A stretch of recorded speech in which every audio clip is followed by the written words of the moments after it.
Alors, on va commencer tout de suite. Carlos, tu as la parole pour 2 minutes et demie pour nous dire quelques mots de ce forum, de cette journée sur laquelle nous avons tous travaillé avec toi. Voilà, tout à fait. Donc, on a pris du retard. Donc, j'avais juste être très très court pour, au nom du Conseil scientifique, remercier bien sûr Aix-Métropole et la Tribune pour toute l'aide portée pour pouvoir réaliser ces 2 journées. Je salue donc Monsieur le Président et le maire Jean-Claude Gaudin et son équipe. Je voulais remercier les organisations internationales qui nous ont aidés. Je salue donc Claire Charbillon de la OCDE, les 2 villes ports qui sont aujourd'hui présentes, la ville de Rotterdam, la ville de Barcelone, et les speakers donc, qui viennent pour se joindre à nous sur les divers sujets qu'on va évoquer. Gilles Babinet, ancien président du Conseil national du numérique, qui fera une keynote sur les disruptions, les SAD, donc Estève Lamiral, qui fera aussi une intervention.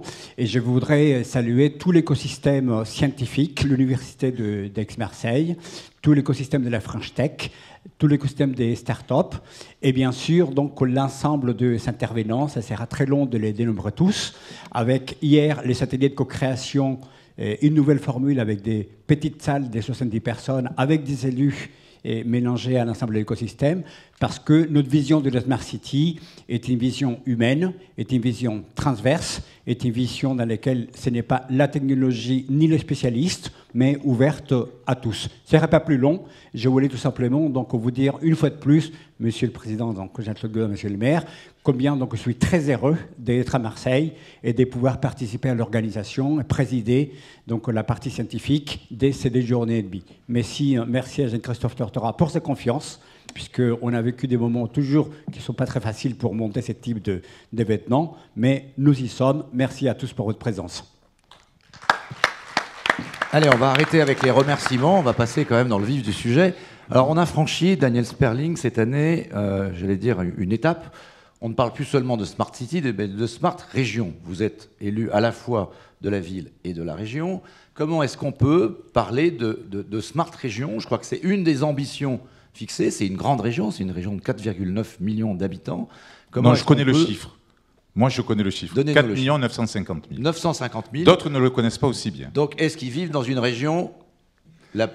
Est-ce qu'on peut en faire la région la plus intelligente, comme on Alors, le il faut dit, partir. Enfin, je prendrai un peu l'exemple de Carlos Moreno, qui a étudié la construction d'une ville et que j'identifie un peu de la même façon sur une région, avec 4 invariants: les infrastructures, l'espace public, la chose publique et le citoyen. Pour moi, c'est la même façon de créer une smart région comme on a pu créer une smart city, avec cette fameuse révolution ubiquitaire, de pouvoir qui donne à chacun là où on est, à travers Internet, et échanger des informations avec qui bon me semble. Ça, c'est la base essentielle pour décider de dire ce qu'est une smart région. Alors, une smart région, c'est un certain nombre de données. Premièrement, c'est une région qui fait du numérique un moteur essentiel de son action. C'est une région où l'ensemble des acteurs, les entreprises, les associations, les territoires, bénéficient de services innovants et sont surtout en capacité d'utiliser le numérique. C'est ça pour moi une smart région. Mais alors comment? Eh bien, nous avons défini avec Christian Estrosi, que je tiens à excuser parce qu'il aurait été ici pour parler de cela beaucoup mieux que moi, 5 projets de réseau d'initiatives publiques qui innervent aujourd'hui la région Provence-Alpes-Côte d'Azur. Près de 780 000 prises aujourd'hui de fibre optique sont installées dans cette région à travers un financement de près de 5,5 millions d'euros qui est mis en place par PACATHD, qui est l'organisme qui met en place cela dans les départements alpins et bas-alpins, 0405, pour 2,5 millions, et 2,5 millions sur les Alpes-Maritimes avec le SICTIAM. Donc la région Provence-Alpes-Côte d'Azur a décidé de valoriser, d'innerver à travers le très haut débit la possibilité aux habitants de cette région de pouvoir avoir accès justement aux données numériques. Les opérateurs privés aussi ne sont pas exclus, bien au contraire, puisque SFR Orange, que j'ai vu tout à l'heure, déploie le très haut débit sur 240 communes. Près de 100%, ils se sont engagés à cela, du territoire doit être fibré à l'horizon 2020-2022. Ça va assez vite. On a l'impression qu'il y a un peu... Sans ces réseaux, il n'y aura pas de Smart City, ni même de Smart Région. Est-ce qu'on peut aller plus vite? On en parlera un peu tout à l'heure, mais de votre point de vue. Alors, Marseille est privilégiée. On revient à Marseille. Marseille, capitale de cette région. Nous sommes le coffre-fort numérique du monde. Le maire de Marseille en parlait parfaitement tout à l'heure. 13 câbles sous-marins, aujourd'hui, arrivent à Marseille sur 263 dans le monde. On innerve, monsieur le maire, près de 4,8 milliards d'habitants dans le monde, grâce à ces câbles sous-marins. Donc, on a quand même la capacité, d'un côté, sur ces données numériques, et on sait que le PIB, quand on multiplie, et là je parle sous le contrôle de l'OCDE, on sait que le taux de pénétration du très haut débit de 10% permet un PIB de 1%. Donc là aussi, on est sur de l'attractivité, de la création d'emplois. Derrière cela, je dis à la fois, pour répondre à la question, à la fois ça va assez vite parce que Marseille est cet aspect-là, et à la fois sur la région, effectivement, ce sont les opérateurs privés qui doivent prendre le relais, notamment sur les départements alpins en particulier. Merci beaucoup. Un autre élément peut-être sur Marseille en particulier sur, non, moi j'aurais voulu bien sûr continuer, mais on peut parler pendant des dizaines de secondes. Un peu pour passer à 2000. Il y a aussi l'essentiel, c'est la donnée. Oui. C'est qu'est-ce qu'on y met à l'intérieur. Quel est l'usage que l'on va utiliser? Donc là aussi, la région Provence-Alpes-Côte d'Azur a une politique extrêmement précise sur comment développer la donnée, à travers notamment le portail OpenPACA régional, où près de 280 000 jeux de données ont été téléchargés. La ville de Marseille, par exemple, a donné 100 jeux de données qui permettent des applications concrètes pour être utilisés par les concitoyens. C'est aussi, bien sûr, le maire de Marseille en parlait tout à l'heure, c'est le label French Tech, qui est le phénomène d'attractivité particulier, mais qui permet à l'écosystème d'exister. On a vu tout à l'heure Jaguar Network qui était présente dans la salle, avec Made in Soft, qui est l'association qui coordonne l'ensemble de la French Tech. On est en avance sur ces phénomènes-là, donc il faut, comme le maire le disait très justement, il faut y mettre les moyens. Nous y mettons les moyens pour faire en sorte que Marseille soit effectivement la ville-centre attractive. La stratégie, c'est de faire la Silicon Valley de l'Europe? On est, pour moi, dans les quelques années qui viennent, la future Silicon Valley de l'Europe. On a un vivier d'accélérateurs exemplaires, on a un phénomène géographique où on est au centre d'un certain nombre de sujets, on a la capacité, avec toutes ces startups, j'annonce clairement que près de 100 startups ont levé 70 millions d'euros l'année dernière. Donc je veux dire, ce sont des choses extrêmement précises, pragmatiques. L'écosystème s'est réveillé. Alors je dois dire que l'État, lui, n'a rien fait. Il a été un des organismes qui a permis de valoriser un peu l'écosystème. Mais les 200 millions d'euros, ça concernait les entreprises. Les 25 millions d'euros, ça concernait l'international. Mais par contre, l'ensemble de l'organisation n'a pas pu être destinataire de fonds publics. Donc c'est nous-mêmes qui nous sommes organisés. Et je peux dire qu'il y a eu utilité, organisation générale et volonté d'être une métropole de projet à travers notamment la French Tech, puisque nous avons autour de ce Conseil territorial du numérique la ville d'Aix, la métropole bien entendu, la Chambre de commerce et la ville de Marseille. Merci Daniel, on reviendra peut-être sur ces sujets dans le débat. Claire Charby, donc je le disais, vous travaillez pour l'OCDE, peut-être essayons de reprendre un peu de hauteur sur le mouvement mondial des régions, des grandes villes, des métropoles vers ce qu'on appelle le smart, c'est-à-dire l'intelligence, mais de quel type d'intelligence parle-t-on? Merci beaucoup. Alors c'est à la fois un honneur, je remercie la tribune, les organisateurs, je remercie bien sûr Monsieur Gaudin pour son accueil. C'est un honneur et je vais vous dire très sincèrement aussi une émotion, parce qu'il y a 3 ans, ici, on a délivré un rapport, l'OCDE a délivré un rapport sur la métropole d'Aix-Marseille, qui à l'époque institutionnellement n'existait pas encore, mais qui était déjà soutenue par M. Gaudin. Et donc ce mouvement a été puissant, a vaincu un certain nombre de résistances. Et je suis très heureuse que l'OCDE ait pu contribuer à cet élan. Alors effectivement, comme vous le disiez, cet élan, il est fort ici, il est fort aussi ailleurs. Ce mouvement de métropolisation, on le constate dans tous les pays du monde. À l'intérieur de l'OCDE, on a pu recenser près de 280 territoires métropolitains de plus de 500 000 habitants.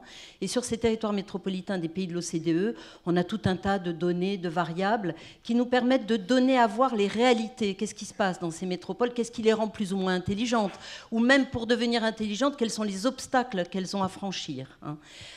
Et encore, je parle des pays de l'OCDE, mais on s'en doute bien ici, on est près de la Méditerranée. Ce mouvement de métropolisation, ce n'est pas tellement les pays de l'OCDE qui va marquer. C'est surtout les pays en développement où l'urbanisation continue d'être massive, alors que dans les pays de l'OCDE, elle commence déjà à avoir atteint un certain seuil. Donc, qu'est-ce que ça veut dire aujourd'hui une métropole intelligente? Bon, on peut prendre les faits. Les faits, il y a toujours une concentration de connaissances, une concentration de personnes diplômées, une concentration de brevets d'innovation. Donc, d'un point de vue quantitatif, tous les indicateurs poussent à considérer qu'effectivement, une métropole, c'est un levier pour plus d'intelligence, hein. Est-ce que ça suffit? Est-ce que ça suffit pour autant à faire une métropole intelligente? Ah non, c'est bien l'intelligence, mais il faut aussi des sous. Vous en parliez à l'instant, il faut attirer l'investissement. Alors, non seulement on l'attire, mais on le réalise. On a pu constater, par exemple, qu'en moyenne, dans l'OCDE, une personne, un foyer qui vit dans une zone métropolitaine gagne 17% de plus que les foyers du même pays qui ne vivent pas dans une zone métropolitaine. Donc, la richesse est là. Donc là aussi, on se dit, bon, ça veut dire qu'on attire des emplois, on attire des investissements, on attire de la ressource. Est-ce que ça suffit encore une fois à faire une ville intelligente? Et c'est bien la question.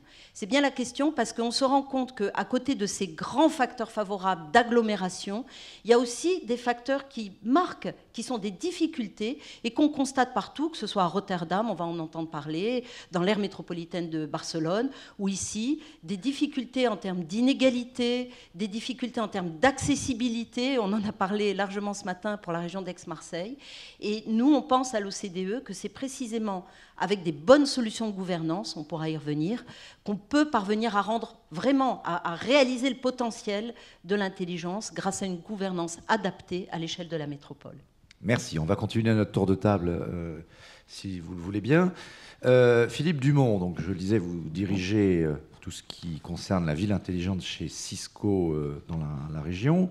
Est-ce que vous pouvez nous parler de ce qui est finalement en train d'arriver, c'est-à-dire l'urbanisation du numérique? Aujourd'hui, on n'est plus dans quelque chose qui est du domaine du virtuel, on est dans la recherche de solutions réelles, et ça se décide avec les grandes villes qui ont compris qu'effectivement, il fallait passer à la phase des réalisations concrètes.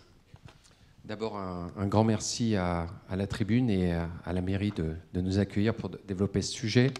Alors, effectivement, on est en train de passer on est passé d'une étape où on sort des expérimentations au sens large du terme, et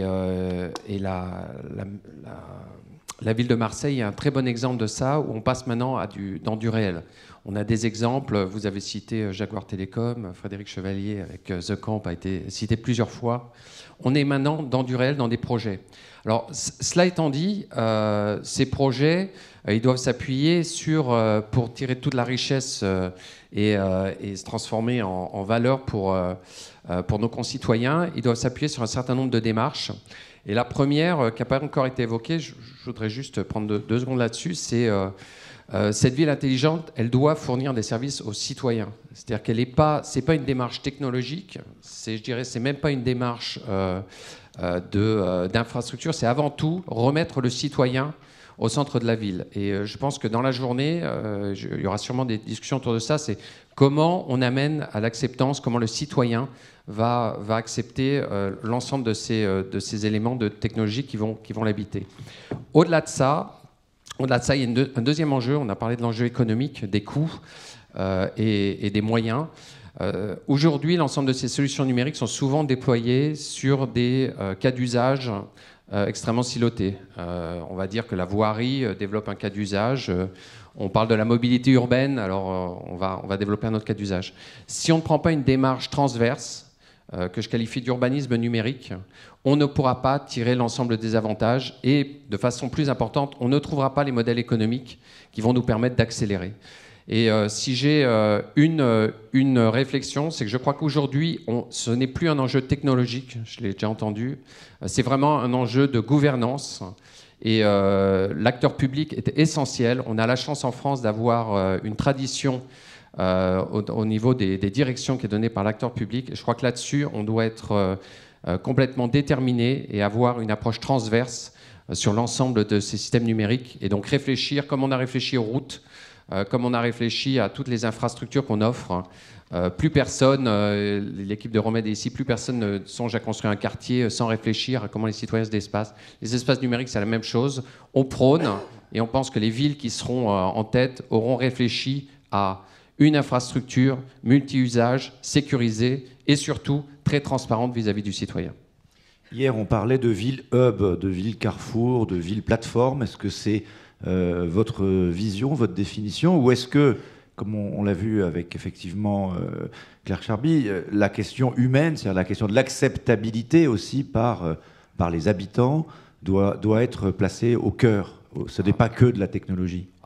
C'est complètement l'acceptance citoyenne est essentielle.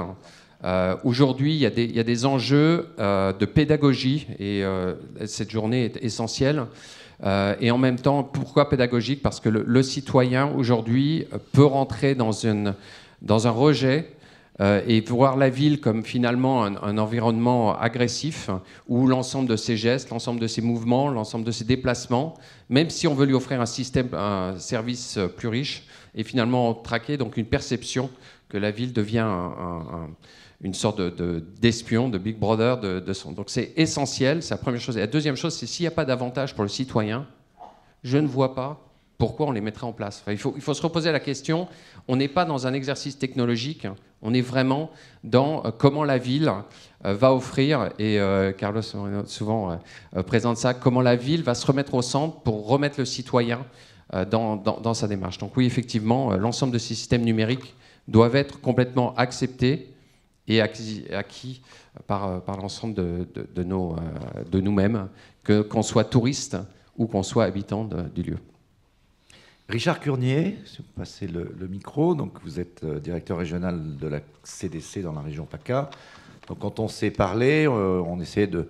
Vous êtes évidemment un grand financeur et donc de la Smart City, mais peut-être pour aller plus loin sur ce qui vient d'être dit, ce qui nous semble peut-être important dans une région comme celle-là, c'est d'assurer l'équilibre. Il y a deux grandes métropoles, Nice et Marseille, puis il y a des habitants qui n'ont pas la chance d'habiter dans les métropoles. Il faut essayer d'assurer, y compris d'ailleurs dans la mise en place des réseaux, une forme d'égalité d'accès de tous les citoyens. Et c'est une dimension que la Caisse des dépôts a particulièrement à cœur, je crois. Oui, bonjour à tous. En fait, nous, ce qui nous intéresse, c'est l'aménagement numérique du territoire. Et le vice-président, tout à l'heure, a parlé de PACA HD avec les territoires alpins. Ces territoires, aujourd'hui, il y a très peu d'opérateurs. Donc nous, Caisse des dépôts, on est là justement pour leur permettre de déployer le très haut débit en finançant les infrastructures. On intervient sur des durées de 30 à 40 ans, parce que ce sont des durées longues d'amortissement. Et puis, on intervient également dans le cadre des délégations de services publics en prenant des participations dans ce qu'on appelle d'opérateurs d'opérateurs. Donc tout ça dans un objectif de déployer le très haut débit sur les territoires. Aujourd'hui, il y a une phrase que j'aime bien, c'est « sans infra, rien ne se fera ». Et aujourd'hui, on est bien dans une logique de la Smart Région, on travaille dans une région, donc il faut vraiment déployer cette infrastructure pour assurer le développement économique et surtout pour permettre la création de cet écosystème. Et une fois qu'on a cet écosystème, on travaille avec la BPI pour rentrer plus, je dirais, dans les sociétés, dans les sociétés qui apportent des besoins. On a parlé sur les déplacements, sur les déchets, sur la mobilité. La Caisse des dépôts et la BPI ont pris des participations dans des sociétés sur des derniers kilomètres. Alors ça concerne plus particulièrement les métropoles, mais aussi sur des sujets, par exemple, d'entreprise sur le coworking. Donc, pour nous, la Caisse des dépôts, c'est les infrastructures qui sont quand même relativement importantes. Sur la métropole, on n'a pas ce sujet, enfin sur les grandes villes. Alors bien évidemment, la métropole, c'est 92 communes. Je ne pense pas que toutes les communes disposent du très haut débit. Non. Et alors, qu'est-ce que vous allez faire pour accélérer, puisque je crois que c'est quand même maintenant le maître mot, le plan très haut débit, il est très bien, mais personne ne croit qu'il sera réalisé dans les temps impartis. Donc, est-ce que, à votre niveau, et particulièrement pour la région, vous pouvez agir pour, notamment avec un certain nombre d'opérateurs, pour que ça aille plus vite? Bien sûr, on travaille déjà avec les services de la métropole, on travaille avec la région pour accélérer le déploiement du très haut débit. Donc la région a des financements, la métropole également, et nous sommes là bien évidemment pour prêter à ces collectivités et prendre des participations dans ces opérateurs. Donc nous sommes présents bien évidemment pour pour permettre cette accélération du déploiement du très haut débit sur les territoires.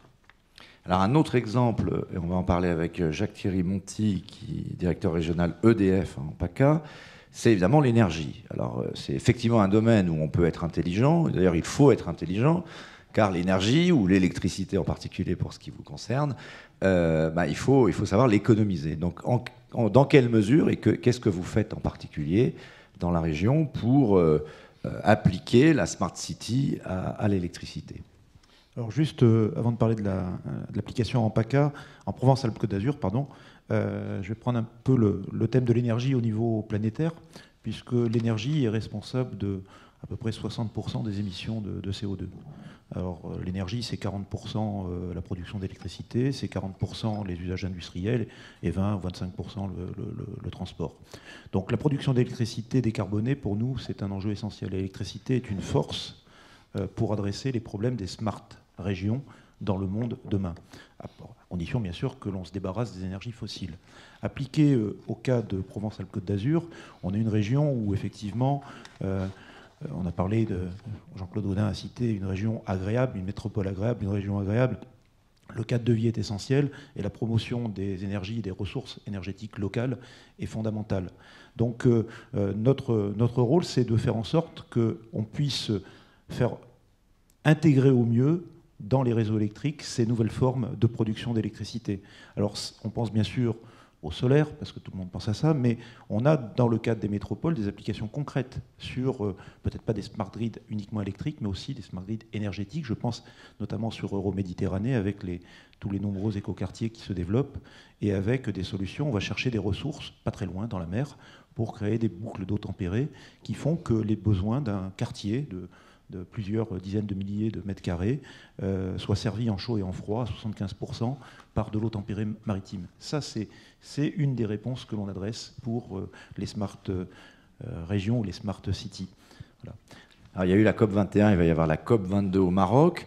Vous parliez du solaire. Beaucoup de villes, de grandes métropoles, veulent aller vers le zéro carbone. C'est un objectif qui est fixé par de très très grandes métropoles dans le monde. Carlos pourra en dire un mot.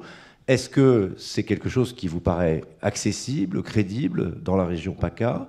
Et qu'est-ce que EDF fait dans ce domaine pour y arriver, dans le domaine des énergies renouvelables? Alors, dans le domaine de l'électricité, je pense que la France est extrêmement bien positionnée par les choix énergétiques qui ont été faits les décennies passées, puisqu'avec un mix qui est basé sur du nucléaire et des énergies renouvelables, la France produit très peu de CO2 par kilowattheure. C'est à peu près 17 grammes de CO2 par kilowattheure. Par comparaison, c'est 20 fois moins que la moyenne européenne et c'est 30 fois moins que des pays comme la Chine ou les États-Unis. Donc on a déjà sur l'électricité, sur la production d'électricité, on a déjà cette solution. Après, il y a d'autres applications de l'électricité à l'industrie, au transport, qui méritent encore des volontés, des fois politiques, des fois industrielles, de pouvoir investir dans ces technologies. Mais je pense qu'en France, on a des atouts considérables en la matière. Alors, c'est vrai, mais en même temps, certains disent que l'aspect très centralisé de notre système, qui a des atouts, nous empêche peut-être d'aller plus vite au niveau local. Je prends l'exemple du Québec, c'est une technologie qui s'appelle la blockchain, qui permet à des particuliers de s'échanger de l'électricité entre eux. Est-ce que vous pensez qu'à l'échelle d'une région où le soleil, évidemment, est, je dirais, l'une des principales ressources avec la mer, il y a moyen de... On va se diriger, finalement, et les citoyens, puisqu'ils prennent un peu le pouvoir avec le numérique, vont se diriger vers ce type de technologie. Et comment EDF va réagir? Est-ce que vous allez accompagner ce mouvement?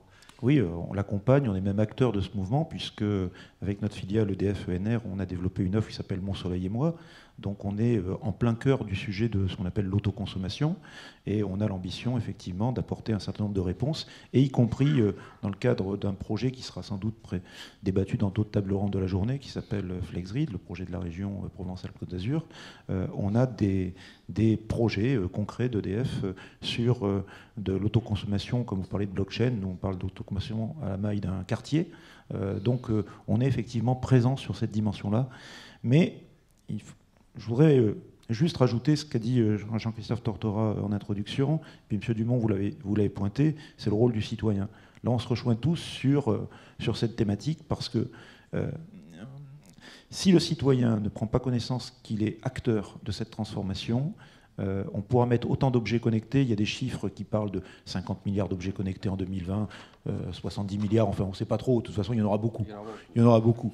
Mais s'il y a énormément d'objets connectés dans le foyer et que le citoyen n'en voit pas une utilisation concrète ou ne se les approprie pas, eh bien il ne se passera pas grand-chose. Et on a nous pu mesurer sur un démonstrateur qu'on a fait à Nice, NiceGrid, sur lequel on a contribué, que le recensement de ces citoyens qui voulaient être acteurs de cette transformation, eh bien, c'est pas évident qu'un citoyen accepte de confier, ne serait-ce par exemple que le chauffage de son ballon d'eau chaude, de le déléguer à son fournisseur, qui pourtant lui garantit qu'il aura de l'eau chaude toute la journée. Mais voilà, le citoyen veut garder la maîtrise de ses besoins. Donc il y a un grand travail à faire de communication là-dessus.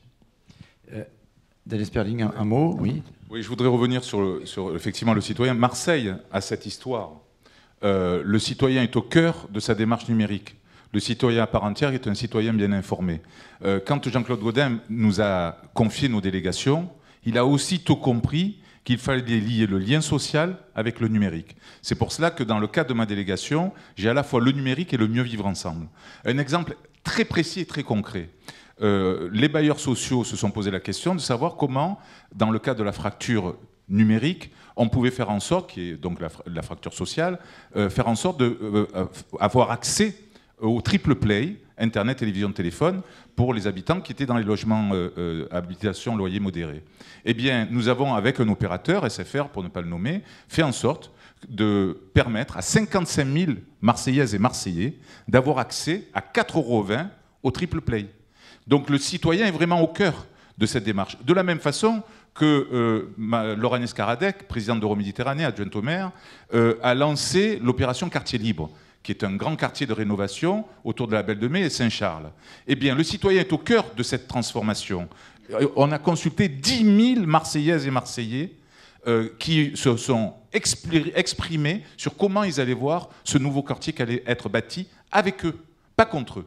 Donc le citoyen est vraiment au cœur, au niveau de Marseille.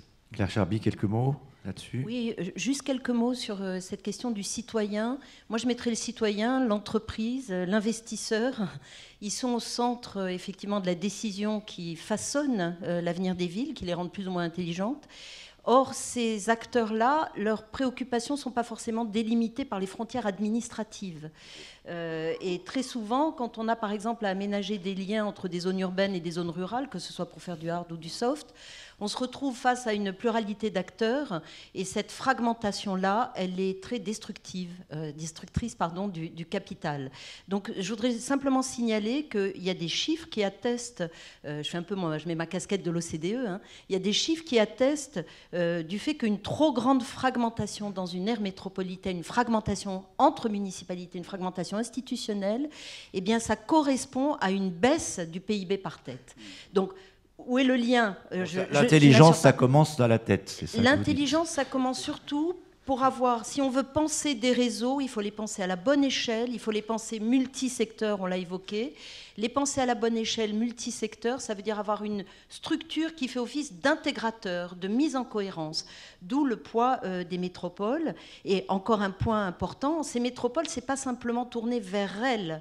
On a pu aussi montrer qu'il y a un effet, les économistes diraient d'externalité, on ne va pas utiliser ce mot-là, simplement de stimulation sur les territoires, et à proximité d'un territoire métropolitain, eh bien, on irrigue économiquement jusqu'à une demi-heure, 1 heure, 1 heure et demie, 2 heures de trajet en voiture, si ces trajets en voiture sont efficaces. Donc parmi les réseaux, j'insisterai aussi de manière très basique, un investisseur, on l'attire là où on circule. Hein. Donc il y a vraiment une action forte à conduire sur ce sujet-là. Carlos, l'intelligence, effectivement, elle est évidemment aussi... Je ne voulais pas qu'on prenne mal ce que j'ai dit, mais évidemment en haut, pour que ça diffuse sur l'ensemble de l'économie, de la société. Prenons un exemple, celui qui vient d'être cité, de la mobilité en ville. Il y a un exemple à Paris en ce moment qui suscite beaucoup de résistance, c'est la fermeture des voies sur berge rive droite.